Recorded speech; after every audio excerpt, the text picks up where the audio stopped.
Welcome to Module 3, Lesson 4. You're going to open up your book to page 78. Our I can statement for this lesson reads, I can read a bar graph and use it to solve problems. In this lesson, we're going to be looking at a bar graph. So far, we've looked at tally charts and picture graphs. So we're going to see how a bar graph looks a little different. Let's look at Build Understanding on page 78. Tyler recorded the favorite vegetable of his classmates in a bar graph. So here's our bar graph. It helps us show data. Remember, data is pieces of information. Over here, it tells us what each of these numbers represents. And each of these numbers represents the number of classmates that chose each vegetable. Here are our vegetables, and this tells us it's just talking about vegetables. This is the title. It says this graph is going to tell us what was the favorite vegetable of each classmate. Let's look at question A. Which bar shows the vegetable chosen by the most classmates? Circle the answer. So here's how we read a bar graph. Let's look at corn. Do you see how the red bar goes up to this number 3? That tells us that 3 people chose corn. If we look at peas, we'll notice the blue line goes up to the 5. In carrots, the yellow section goes up to 4. And broccoli goes up to 6. So now let's think about this question again. Which one shows the one chosen by the most? Will it be the shortest bar or the tallest bar? It's the tallest bar.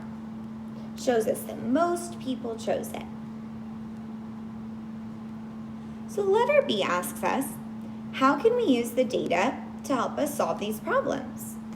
Our first problem asks us, how many classmates chose peas or carrots? We know that 5 people chose peas and 4 people chose carrots. To find how many chose either, we'll add and find the sum. Go ahead and write your answer. Right, you should have found that 9 was the sum. 9 classmates chose peas or carrots. Letter B asks us, how many fewer classmates chose corn than broccoli? We need to find the difference between the number of students that chose broccoli and corn. 6 students chose broccoli. 3 students chose corn. What's the difference? You should have found the difference was 3. 3 fewer classmates.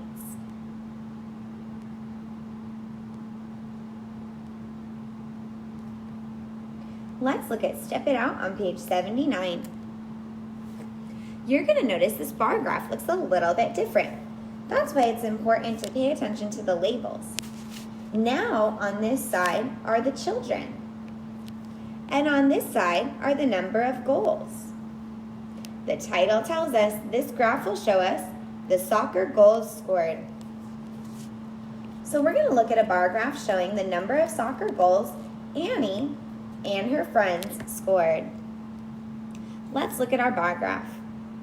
We look at where each bar in the graph ends, right? How many goals each child scored. Let's start with Annie. Annie has the red bar. It ends at this line here.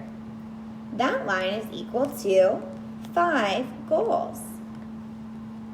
Go ahead and find the number of goals each child scored.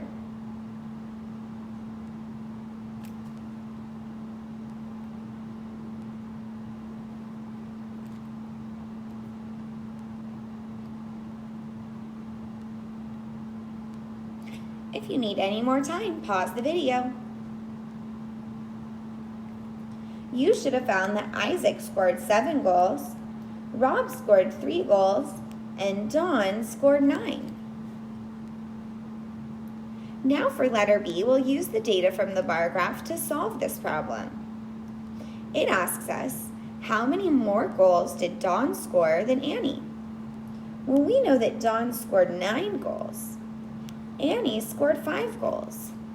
So we need to find the difference between the 9 goals Dawn scored and the 5 goals Annie scored. Go ahead and find the difference.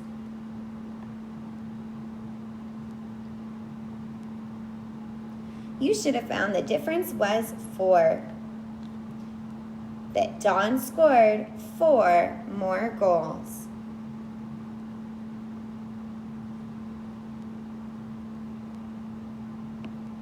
You're going to go ahead and complete the check understanding now.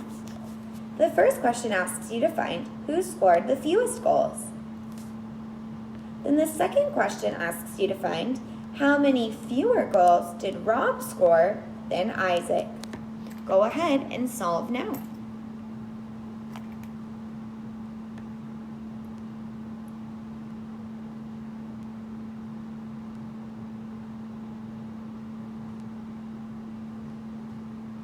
You should have found that Rob scored the fewest goals.